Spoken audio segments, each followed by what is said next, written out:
James, it's so good to see you. Thank you for jumping on the pod with me, JP, for the people that don't know me yet. But James, some people might know you, especially the Austin group that we have knows you very well. You've been very active in the community. You've come to a ton of events. So love that you are like just kind of participating in everything that we do. And again, thank you for that. It's been an absolute pleasure to like just be working with you from day one. But for everybody who doesn't know you, give us a quick introduction. Yeah, so my name's James Kuntz. I'm from Houston originally, and went to Memorial High School. I was in middle school and high school. Went up to our family ranch in Mexico and worked cattle and did a little bit of cowboy work, right? And taught me a lot in the kind of work ethic place. And if you can connect with the folks that speak a different language, right? And are obviously working 16-hour days and things like that, right? You can kind of connect with anyone. But that's a story in and of itself. Went to UT Austin, graduated from there. Went to work for a tech forward logistics company, Strive Logistics, who exited. Went and worked in the fintech space and financial services, and then got into construction. So, all that kind of being said, that's a little bit about my career. Just had my daughter 7 months ago. That is Congratulations. definitely, yeah, I appreciate that, and that has definitely changed the perspective and priorities and things like that. But yeah, super passionate about health and wellness, as you know, JP, and I do. trying to just bring everything from the different fields I've worked within here into Tarrytown Roofing, and trying to build more fulfilling life, and help those that are kind of struggling with health as well. And and if you invest in your people, right, you'll have a great business. I love that. So you said Yeah. very humbly you're in construction. So you obviously own a roofing company right now called Tarrytown Roofing. Mhm. Tell us a little bit more about like Tarrytown. I think you're being very humble, but you guys are like one of the top rising companies in the Austin area. Tell us a little bit about like how long have you been around? When did you create the company? How fast did it scale? You're being very humble right now, so I want to give you a platform to kind of like give a little bit more Yeah, detailed background story on especially Tarrytown. for sure. So we haven't been in business that long, right? Worked for two prior roofing companies prior to starting my own. The kind of story of how it all came together, right? I came at a point in my health journey, right, where I was willing to bet on myself, right? I had the energy. I'd stopped drinking, right, and so I had a lot more energy, right, and had addressed some things that needed to be addressed in the functional health system, right. One of my subcontractors that I was working with kind of hinted that I was being a little stupid, right, that I was kind of was fully capable of running an better business model, right, and something more sustainable. And then I uh I found out I was going to have my daughter, and so kind of all of those three four things intersected. And that night I started an LLC, and within a week we had a logo and a name, and all of those things. I think we had decided on the name earlier, but just the actual logo, and launching Google My Business, and really just hitting the ground running. And I think the biggest thing was like taking that first step, right? Which a lot of people, they get the analysis paralysis. So we started August 14th of 2024. Obviously, a lot has changed since then. It was just me for the first couple of months. Think the first month I, signed on 13 residential jobs. Second month we had a signed commercial job, large multifamily project. This year we'll do north of 5 million in revenue, That's with amazing. just kind of four people really selling at a higher level, and we've got a couple other folks that are selling as well. But we're just like getting the foundation laid strong. And with that, like, you have to have the foundation to really scale up from there. But I think our target wasn't necessarily like hey, let's do a ton in revenue. Like, let's make an impact, let's build a strong brand, let's deliver high value for each of our clients, let's diversify in terms of new construction, retail, insurance work, residential and commercial. And I think we've exceeded some of those goals. I think we always knew it was going to grow quickly, but maybe not this quickly. And I think it comes down to being a service business, right? Not necessarily just like a roofing business. Yeah, we do Yep. roofing well, but how do you differentiate? And I think it's doing what you say you're going to do. Like the bar is so low in this space, and so it's kind of made it easy, but a lot easier to really exceed those expectations. And I think anyone that starts a business, if you just focus on doing the little things well, those things compound just like interest does, right? So Yeah. you differentiate yourself that much further away. But yeah, we lot of new things, as we've kind of discussed previously, JP, and a lot of new things that we haven't that we're looking to roll out here to add more value to our clients. Yeah, I mean, look, so you just had your 2-year anniversary. Congratulations. You've been absolutely crushing it. You just said like it's so hard to take the first step, right? People just kind of get stuck in the analysis aspect and like, what could I do and how am I going to do it? Versus like you just had like a night, you're like, you know what, like screw it, I'm just going to register a company. I'm just going to go out there and Mhm. do my job. Um, but you know, how do you? I guess what was like one secret, or like how do you kind of get like the first jobs? Like if you're a brand new company out there, right? Obviously you've maybe worked in roofing before, so you maybe had like some reputation out there already just with your personal name. Mhm. But if you go out there and you have like they ask like, oh, do you have any reference? Do you have any other projects? And you're like, well, actually, like I'm brand new on the job here. So like how did you kind of like solve the cold start problem? Yeah, I think the cold start is a thing. If you do it the right way, it's just a thing in people's heads to like keep them from taking action. It was definitely a thing in my head. I actually had a lot of jobs that, if you kind of know the storm restoration world, or, like working with insurance companies and things like that, not all of the roofs that you inspect and, work with the clients to work through the insurance claims process, not all the insurance companies just like pay all willy nilly, right? Yeah, Sometimes it's a little bit of a fight.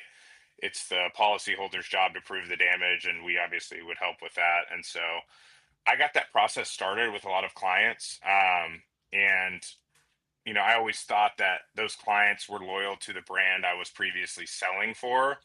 And so I kind of left it to them. I was like, hey, I'm stepping out. I have someone within the business that, can take care of you at my previous company, or I'm happy to run this through my new company. It's a brand new company. I started it, last week, a month ago, 3 months ago, right? As yeah, things progressed, and every single one of them went with me. I held the wow, relationship with them. I'm the one who, kind of ultimately got their roof approved, or, that I built that relationship, and some of which I had followed up with, over a year, right? And I, yeah, self-sourced those. Those weren't like previous company provided leads, which is another ethical kind of thing, right? To consider.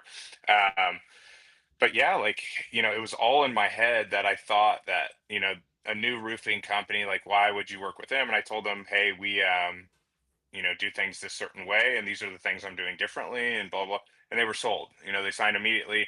What I found too is they were more like willing to cut me like the first two checks a week or two ahead of time, right? They wanted to wow. see me grow and succeed. And like, it's like they were betting on me, and it's like the stars kind of aligning.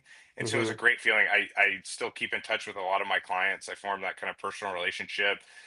I'm super curious about what they do and like what introductions I can make for them, outside of it. Once we finish a roof, we can introduce them to an, insurance agent if they don't know or like their existing one. And, if they need a realtor, plugging them to our existing connections. So yeah, I'd say the biggest thing is kind of just get out of your head. Like, you have to put yourself in someone else's shoes, and, you'll find out, exactly. I think I lost one job where they said, I was a 1 month-year-old company, but that's not why he didn't choose me, right? That was Yeah, just the objection.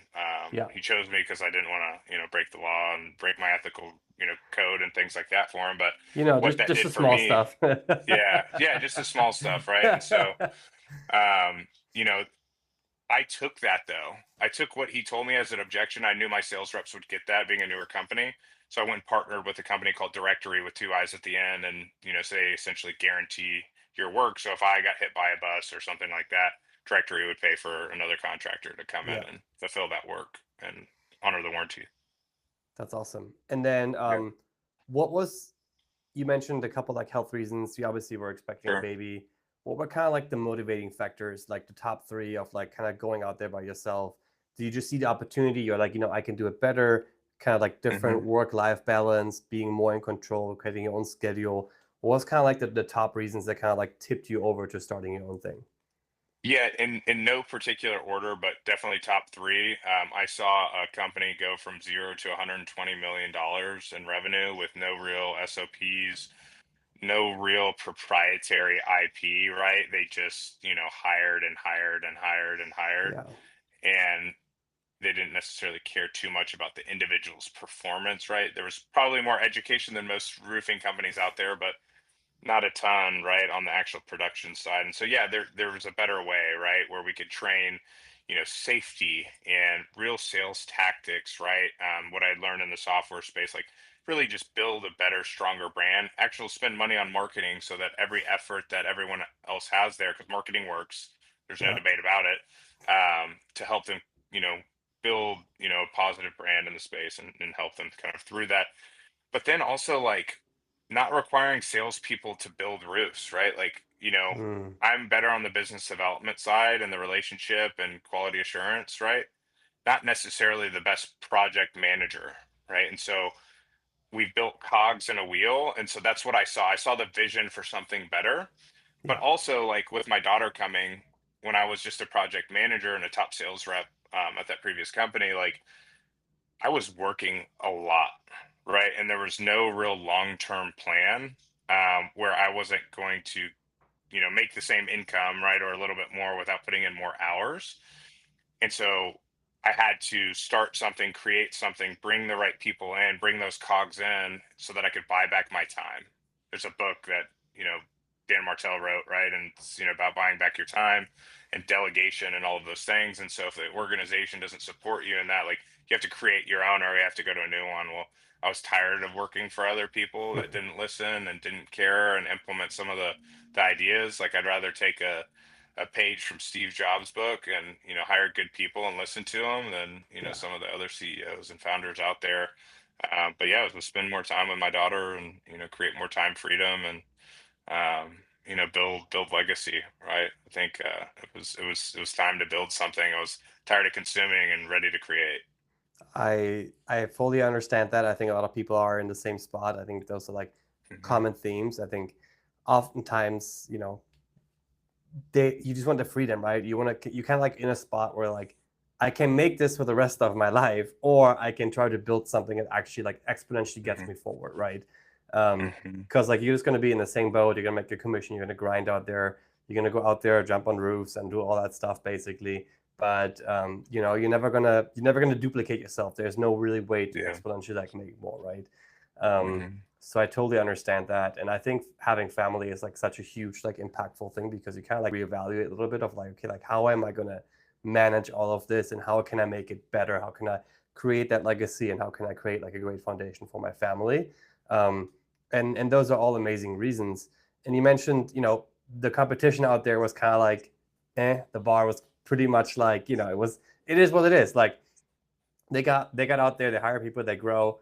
But I think what you mentioned, SOPs, treating humans really good, kind of like learning from other industries. I think that's what people kind of like often make the mistake is they only look at competitors in their own industry. They never look at like what works really well in any industry, or like Hmm. what is an industry that's working really well and why is it working well and how can I apply that to my industry. And I think if you do that, you unlock a huge growth opportunity and a huge unlock because that's what most people don't do. And you just mentioned that you were in the tech world, you were in sales there. So I'm Hmm. sure that like the role and the world of tech sales is completely different than trying to sell a roof, basically.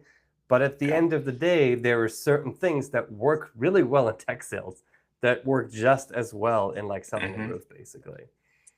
Yeah, and I think some of those things is not necessarily like my background was B2B, not B2C. And so, I did the dial for dollars thing in logistics, right? And it was all about Yeah. call volume and outputs there. And then I did tech where, we were doing more partnerships in the financial services. One of the most interesting companies I worked for, they did outsourced finance and accounting for private equity backed software companies. Hmm. Our go-to-market strategy was to find the private equity firms behind these high growth businesses, meet with their founders or their operating partners, show them that we could do it in less time, right, for a fraction of the cost, and they could see kind of that some of that enterprise value to de-risking it all. So we'd sell this to one portfolio company, right? And then they would say, "Hey, you did a great job. All you got to do is a great job and deliver on what you said you would do." Yeah. But you have to have a product that you deliver upon, or in a service. And if you deliver upon that promise, right, they'll introduce you to 100 other portfolio Yep. companies. So same thing with property managers or insurance agents or realtors.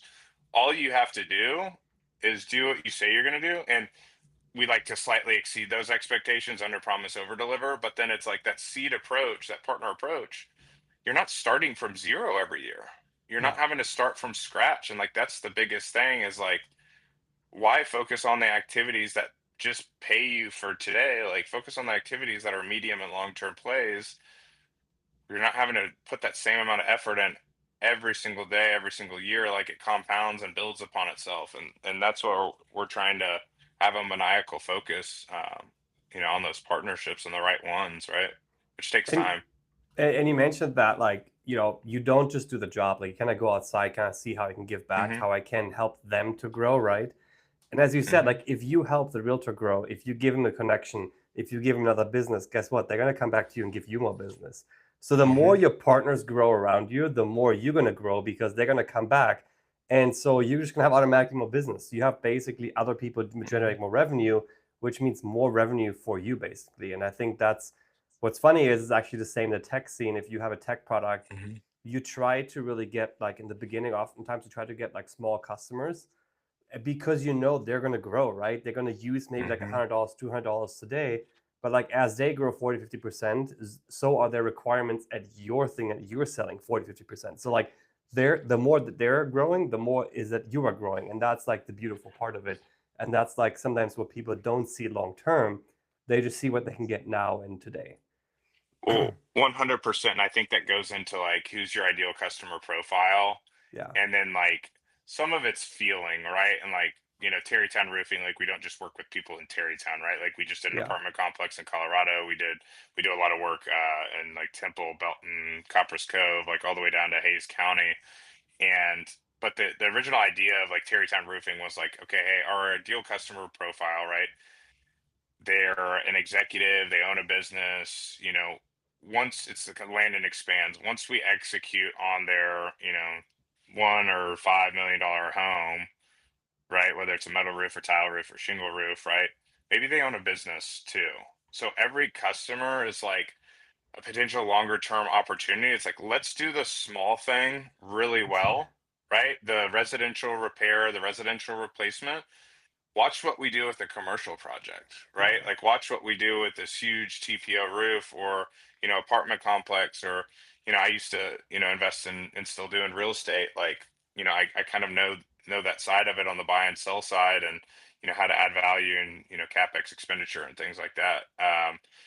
So I think it's just like identifying those pieces, and then we're not afraid to walk away from a customer ahead of time because we feel like it's not the right fit.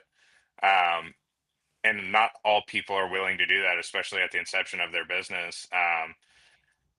I mean, it's one of the first roofs I did was a 10 square. So if you know anything about roof, that's like probably the smallest roof like you could ever do. It's And I like a was little up on that shed. roof tossing shingles to him. The guy paid me in cash, right? He was the nicest guy, one of the nicest guys I've ever met.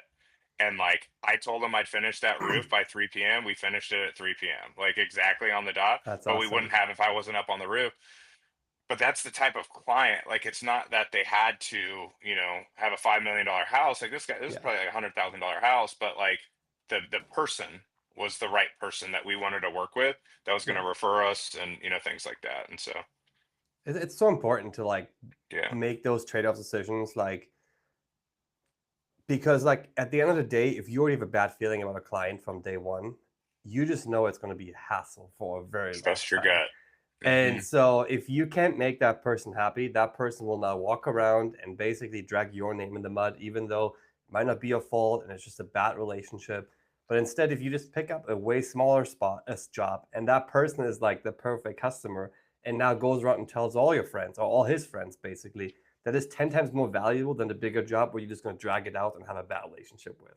And Hmm. so I cannot like underline enough like how important that is. And like it just shows that like clearly you also know what you're talking about, because the like you have the track record, right? That clearly it is working for you. And so I think it's even more Mhm. important when you actually do have the track record, because you can actually back it up. Because we all know there's enough people going out there selling courses of how to scale your business, but like they never scale the business themselves, right? They're like, Exactly. I've Gurus. done X, Y, and Z, and then go buy this ebook for like $100. I'm like, well, then where's your business actually at? It's like your business just selling ebooks. Yeah, You exactly. too can make $1 million. And I'm like, sure. Um, but it's awesome. So we talked about motivation, starting your own business. You mentioned around like competition out there. Um, I know you do a couple of like really interesting things, but like I would love to dive into like what are you doing differently? Like what have you learned from like, all these different experiences?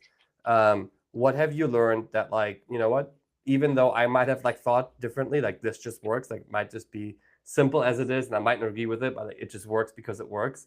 And like what are things where you're like, you know, this is what we've implemented and this worked actually really well, and I could have never done this before.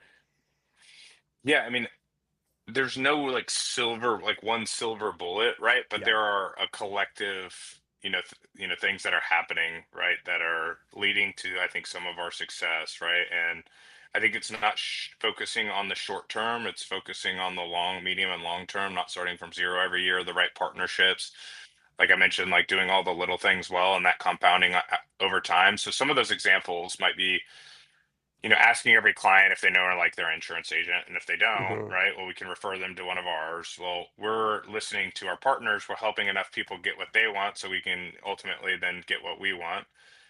I can't tell you how many insurance agents that we've met with, right, where like their roofer has never sent them a client, right, that didn't actually listen to like how are they measured or how are they trying to succeed and like helping them with that. Like there's a lot of roofers out there that could probably do a great job for these insurance agent partners, but it's like taking that extra step and asking that additional question. Like that's Hmm. just one of the many examples on like the lead gen and partnership side. Understanding the real estate transaction process, like all of that. But it goes to like the types of magnets that we use, right? So I'm constantly trying to save my team time. So we use $300 rare blue earth magnets. They like suck nails out of the ground. Like, people aren't, there's always like one or two nails like that you just Yeah. can't find, but there's not like nails in the driveway, right? Or, causing flat tires. So it's like an ounce of prevention is worth a pound of cure. But it's, telling the client, "Right, it's like a bomb's going to go off when we replace your roof. It's going to be loud. It's going to be disruptive." But then like when they actually see us install it, and how we protect the property and the magnets that we use. And sometimes we pressure wash the driveway just because we saw that, you know, something, stuck, or, there were some tire marks from the delivery. And, we use polytarp around the exterior of the property, right. To, and over the pool, right. Because we want to protect their property. Yeah. We put decking over the AC units, like all of these little checking the attic after the install to make sure that the hot water heater exhaust is piped out to the roof and they're not getting carbon monoxide poisoning, right? Like Mm. these are just little things that other roofers do not do. And it blows my mind from a risk perspective. It's why insurance costs an arm and a leg, right? Like just from an overall being a good human being, it's like you have to check those things, and do the little things well, because there's so many things to do. But if you do them all well and focus on the process and not this just that I want to do 50 million, right? Yeah. Like you focus on the little things, yeah, all of that good stuff will happen later as a result of taking care of your people and your clients. And like that's the biggest thing, I would say.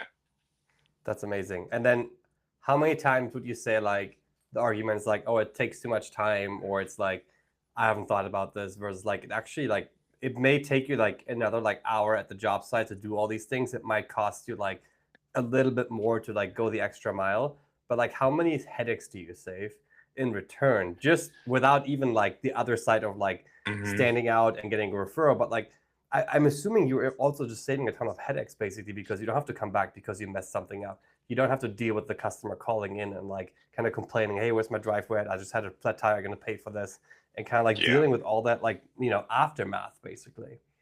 Yeah. And like, if you're another roofing company and you're not doing some of this stuff, like every single install that you have, there's probably going to be like a medium to large like thing that comes up. And I don't think people realize that where there's a leak, a week Yeah. later because they went over the existing roof and didn't take it down to the decking and replace that decking, right? There was a hole, and so the nail went through, and now the water's coming in. So you just paid for a new roof, right? And all this happening.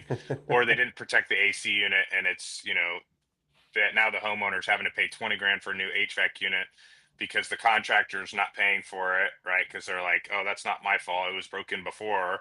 Yeah. Whereas we just protect it so that we don't have to pay for the HVAC unit Yeah. and piss the customer off, right?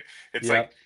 doing those little things, well, yeah, sure, benefits us in the long term, but it's like I don't like, you know, being talked down to, right? I don't like feeling like, I did something wrong to someone, right? Like I truly care about people, and I think that's the difference in a lot. Like a lot more people care about the money that they're making, right? And it's like I want to know that we have a great customer at the end of this that is a champion for us, and like also that we're just doing the little things well and we're exceeding those expectations, and like that's the root, that's the why. But then all these other good things happen. It's like if you check the attic before you install the roof, you're going to understand, hey, do we have to send 5 more guys to completely redeck the roof, or is this decking pretty solid?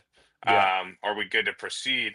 Same thing with a commercial property. Like if we, coordinate with a property management company, right? Let's say it's an apartment, and we put the dumpsters on either side, and we have a tow truck there available to move cars so that they don't get damaged, and we send out notices and put up flyers and all of those things. There aren't going to be any surprises.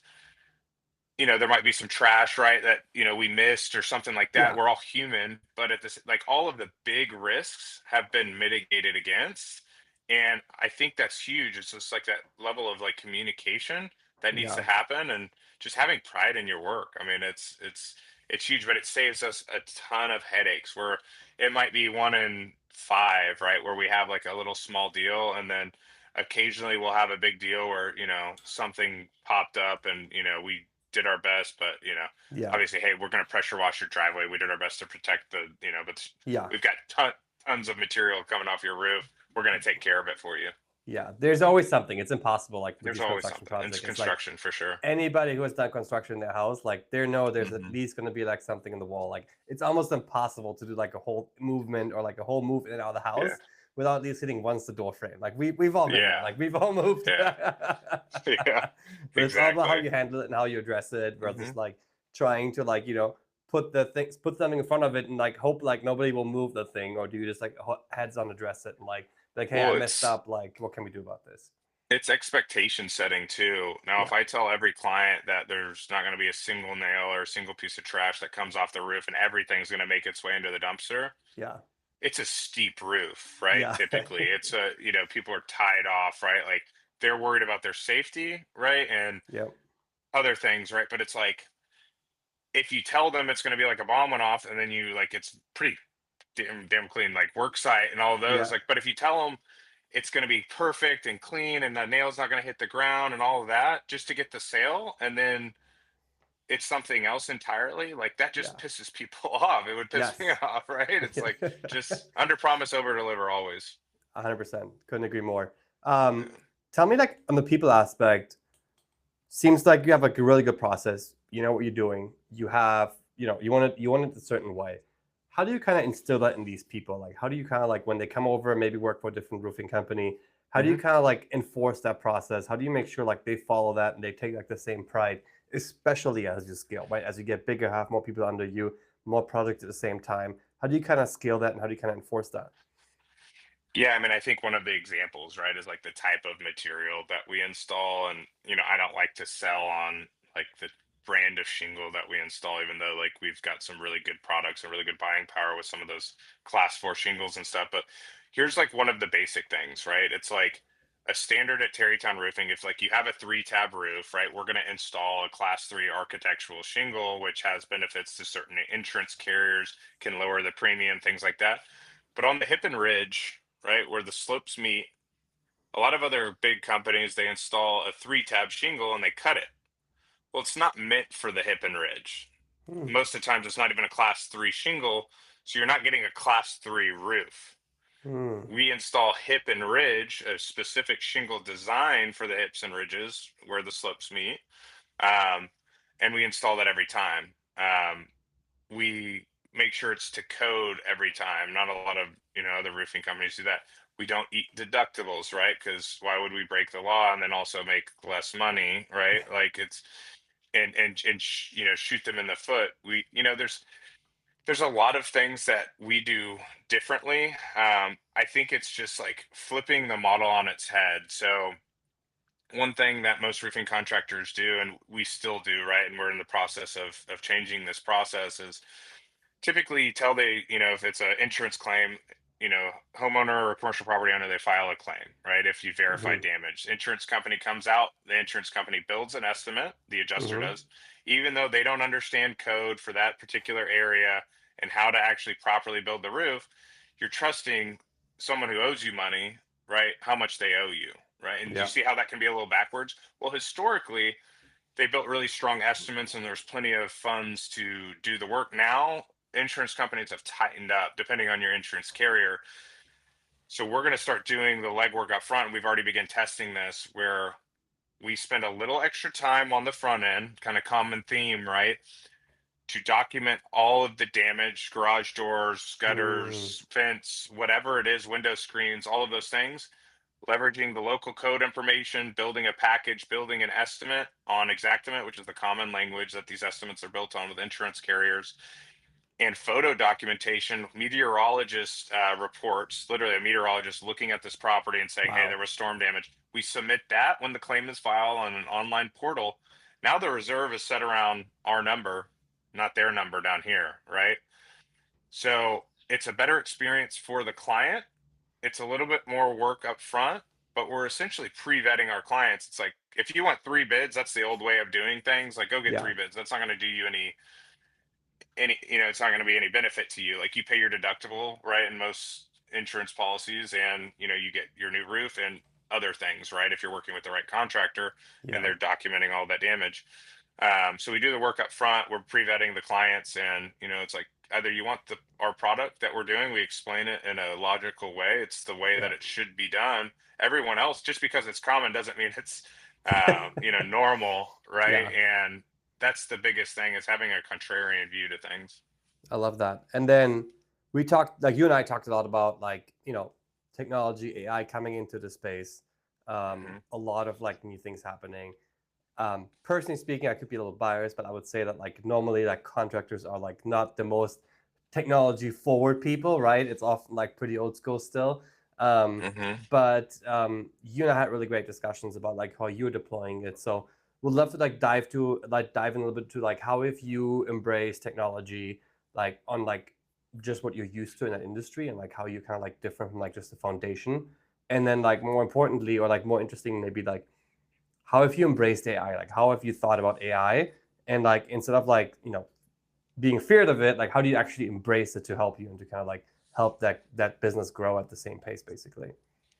Yeah, and like more holistically, like looking at this, I was at a networking event last week and we were talking about AI and like, controls that should be put in place and all of these types of things. And it's like, here's the thing, like if AI could do everything and I'm just out there like spending time with my family and like maybe we've got a garden and we're actually like living life, right, Yeah. as opposed to like being stuck in like the minutia of like the work, right, which I love creating, right, but there's different definitions of creating. So I am a big fan of utilizing it to elevate, right, and Yeah.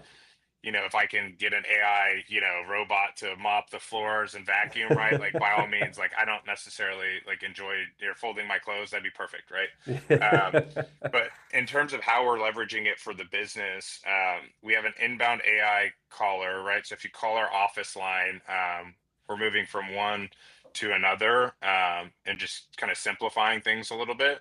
So it's like, Mm-hmm. hey, if they want to talk to a human being, we can do a live transfer up to three lines, and then whoever picks it up first, it's going to be either myself, our sales manager or president, right? And then if they want to book directly on the calendar, they can check our availability. We've got group calendars they can book directly on.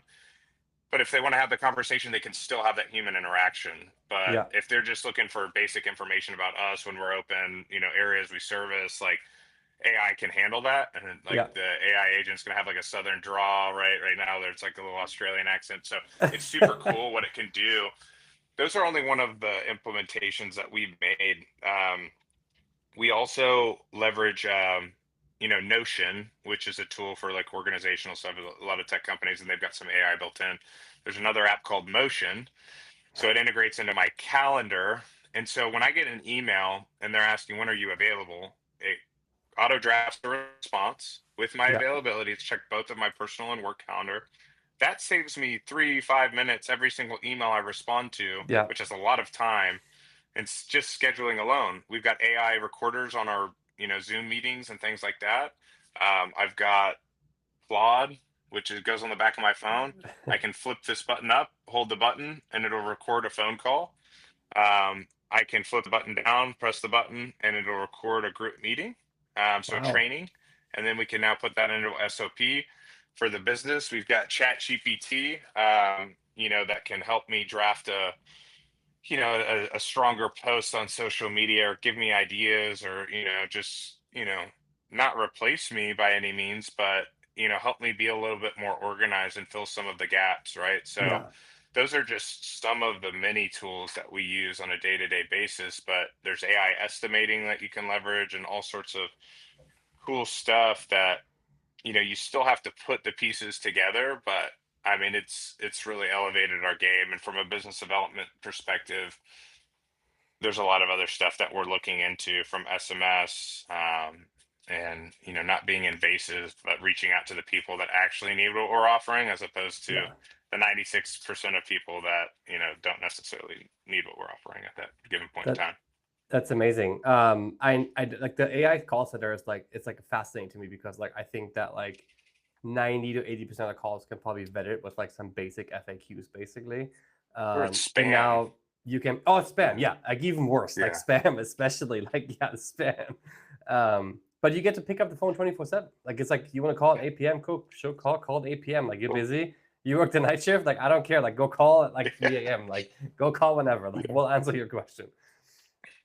That's amazing. And it's How are you kind of like evaluating like the obviously, I think the first step is kind of scared and not scared, but like respect and like making sure like you don't mess things up because the last thing you do is like mhm. roll this thing out and like customer like the quality of the calls go like absolutely down and like now you're like missing out on leads, right? So like how when you rolled that out, like tell me like a little about like how you measured success, how you kept a close eye on it, how incrementally you roll it out, etc. Yeah, and we probably could have rolled it out better, to be completely fair. I think the biggest thing was like we were getting so many spam calls at the beginning Mm, that I had to save some of my piece, right? And I wasn't, I wanted to keep my overhead low. I didn't want to yeah, hire just someone, pay them, 70, $60,000 a year to answer the phone, and didn't have a lot else for them to do. But I wanted the right person. If they needed to speak with someone, we could do a live transfer. But yeah, we listened back to the recordings, right? And we made tweaks to scripts, and accents, and if it interrupted the client, right? If they were just coughing or something yeah, like that, like you really do have to keep a close eye, because we're an early adopter to this stuff, but a lot of yes, people are adopting it, so it's going to go much further in 6, 12 months from now, where I feel like most businesses are going to have it. But I'd much rather have what I have right now than one of these phone trees. If you call AT&T or Verizon, or like oh you my name god, it, right, and don't. these big corporations, and That's you the can't worst. get someone on the phone, that's the most frustrating thing. Back, as long as I feel heard when I call a number, and that someone's going to get back to me within a reasonable amount of time, Yeah, and that's the way it works now, is like they feel heard. They're not calling down the other list of 5 other roofers. We documented their information. We understand what's going on. Someone's going to call you in the next 30 minutes. When you set yeah, that expectation and you call them in 2, you're good. boom, game changer. But if they have an emergency, they can live transfer and they can talk to someone. So yeah, we could have been a little bit more methodical in the KPIs, but we were building and doing so much at once. If we implemented this at a 3-year-old business or a 5-year-old business, we would have monitored it like even more closely, and Yeah. tested connections and hangups and all of that kind of stuff. We went off a brute force and gut feel on this rollout for sure. So you operate like a typical tech company, like you got to Yeah, move fast enough and break things. yeah, Um, exactly. but that's awesome. I mean, look, at the end of the day, like I think you said a very important thing. You'd rather do it now than like 12 or 60 months from now when everybody's going to do it, right? Because I Hmm. think regardlessly of like when you implement it, it requires a different shift in like how you think about it. You have to learn how they work and how to measure success and how to measure it all, right? There's like a learning curve. So like the earlier you Yeah. can jump on a learning curve, the better it is, because you're gonna have more experience, because like your system will automatically work better. The models might get better, and so like there's like less things to fix, but like at the end of the day, it's still a learning curve, and by then you're gonna have like something else again where you're gonna be an early adopter to something that they're like Hmm. behind the curve, and so regardless, you're gonna stay ahead of the curve, is my guess. And so I think it's so important to be a fast and like an early mover in that space, because it just gives you truly like a cutting edge advantage right now. Absolutely. Absolutely. That's amazing. Fantastic. Look, you've joined Vibey, of course. We're like Hmm. a B2B growth network. We're just trying to connect people. You talked about connecting with new people. You talked about being interested in wellness, and that kind of like that aspect. You've made a lot of like personal changes. Hmm. Um, what are some of the most recent things you're excited about there? And like tell us like a little bit about like outside of Tarrytown Roofing, like what is going Sure. on outside in that world for you, and what are you currently super excited about? Yeah, I think it's building community, right? I used to spend a lot of time going to like I was testing out all the different networking groups, right? And everyone's kind of heard of like BNI, right? And they Yeah, like, essentially you're like build your power team kind of for you, and you're measured to refer out to that network, right? Well, yeah, not speaking to BNI, specifically, but some of the other groups out there, right? Like you find that you invest all of this time and you're kind of trying to help those people, but maybe they're not the right people, right? And so I think that's the biggest thing. It's like you have to plug into these ecosystems, right? Like Vibey, right? It's a reason, me as the owner of a company, right, continue to attend these types of events is because the value that I give and then also get. But the key is to give first, right? And so that's the piece that most people miss. But you have to give in the right communities and the right groups so that you also receive, right? In some seasons, I'm in a giving, and some and I'm in a receiving, and I think those are some of the biggest things. Like we're doing a lot with Vibey, right? A lot with Henry, right? yes. One of the founders of Vibey, on a personal and on a Tarrytown Roofing level, right? And on a personal level, right? Y'all have introduced me to, a total leader in the health and wellness space, and building, health clinics or temples, right? Depending on who you ask, and then, kind of just raising the bar for personal development is something I'm passionate about, and I think something that's very fulfilling, right? Is like helping people be their better self, right? It's Yeah. something that you have to be as a founder of a company, is constantly investing in your people. So I'm the guinea pig for a lot of this stuff, a lot of these different modalities, and I'll have to tell you about all the different things I've tried, right, over just the past month, right? It's super interesting, and most of them have actually worked, very well. But we've even plugged into a candle company, right? So we were buying these candles for some of our partners, right? And I'm big into like natural fragrances, essential oils, stuff like that. You burn a normal candle that you get at a gift shop, right? You're spreading phthalates and fragrances and all that kind of stuff that kills your Yeah. testosterone. And I can go on and on, right? But plugging into this company to help them from a business perspective, from a sales and marketing, right? Boost their Google reviews, reconfigure the website, leverage their expertise, but then imprint and implant our expertise from a tech, from a sales and marketing perspective, from an operations. And that type of stuff is fulfilling, right? It's like focus Yeah. on what you're good at, right? And then lean on the rest of the power team, right, on what they're good at. And so I think I'm in the season of like community and giving and just helping others like kind of get what they want and need. And with that, to do that at scale, you got to delegate some of the things, right? So it's bringing my power team to the table to see what we can do to help others. And yeah, it's constant personal growth and company growth, and growth as a family, and all of those things, and the people around me. That's amazing. Yeah, and again, it shows you like complete different industry, like couldn't be further away, right? Like candles Hmm. and like roofing, Yeah. basically. But like yet the same principles apply to success. Like the Hmm. same principles you apply to Tarrytown Roofing, you're gonna apply to the candle business now. All of a sudden, like it just blows, like it just explodes, right? And it shows you doing the right thing is just always is the right thing, right? And like Hmm. over like under promising, over delivering, and just like sticking to like the right customers, sticking to your roots. It just compounds. Like the compounding effect is just there, regardless of what industry you're in. Hmm. And so it's amazing to see that you can kind of jump in there and kind of like do something you're passionate about yourself, about the industry, but also about like the company itself, the founder. And so that's really amazing to see, and it just speaks to who you are as a person. And so just excited to have the opportunity to talk to you and kind of share some of the wisdom with others. Um, Having you seem to be very big in the health industry right now. You're big in, I mentioned, you already said like the testosterone and stuff like that. Hmm. Let's give me like a fun fact. Like, what is something that you went like a rabbit hole you went into like the last 6 or 12 months, and you're like, what is happening? Or like one of the things you're like a fun find, a funny thing you've done. Like, give us like a fun fact about like something you've tried the last 12 months and you were like blown away. Yeah, so I'm pulling up a text message here to remember the name of this, so I can give you the right deal. But I mean, one of the things that I can speak of just off the top of my mind is going to Switzerland to the Swiss Mountain Clinic. Mm-hmm. Um, Written into like the Swiss Constitution, like you have the opportunity to like leverage functional health and wellness, and so they do all sorts of interesting stuff. There was no Wi-Fi. There was, direct plug-in Ethernet, right? Which most people haven't heard of in a long time. It seems so long ago. There was no kind of cell service, right? So it's kind of being off-grid on, geomagnetic field in the earth, right? And then all of these different modalities, methylene blue IVs, red light, in conjunction with that.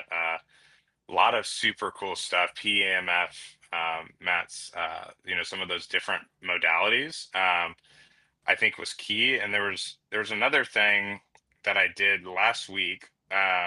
So I was diagnosed with Lyme disease, and so typically, like you'd think, like you get that from like a tick bite or something like that. A lot more people have it than you would think, but what I tried for that is, there was a beekeeper that was like in town. Like it's like the weirdest thing as I'm like explaining it. I love it. But they essentially like, you use like 3 or 4 bees, right? You pull a stinger out, right? And then, different acupuncture points of the body, they kind of sting you.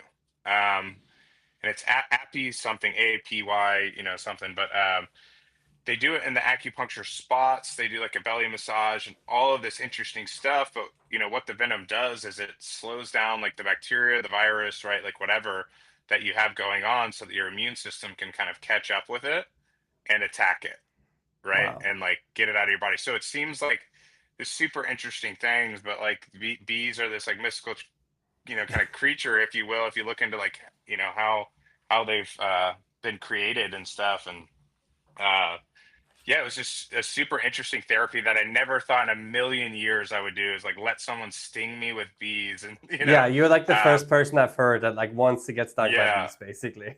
exactly. But what was crazy is I got the treatment done, and I reached out just via text to like 5 people.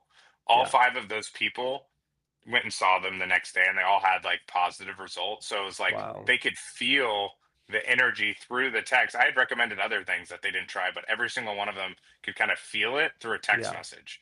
And so that was just like one of the many things that I do. And I sauna almost every day and stuff like that. But no, that's kind of your typical biohacking stuff, but it's some of the weirdest Yeah. things that work, right? I love it. I love it, James. Thank you for that. Thank you for the Yeah. insight. And I hope I don't have to get stung by bees because I'm Yeah. not a big fan. But if I have to, Yeah. I'll do it for you. Yeah. Awesome, James. Well, I appreciate your time today. Thank you so much for jumping on here. And I hope to get you see you soon in Austin. I'm going to be around back in October, so hope to see you at one of our another events. Yeah. I'll see you in LA soon. Awesome, man. Oh yes, I'll see you in LA first. That's totally right. I'll see you on Yeah. Friday. So we'll see each Yes, other sir. then. Perfect, man. Have a All great right. week, and thank you so much. Bye. Take care, dude.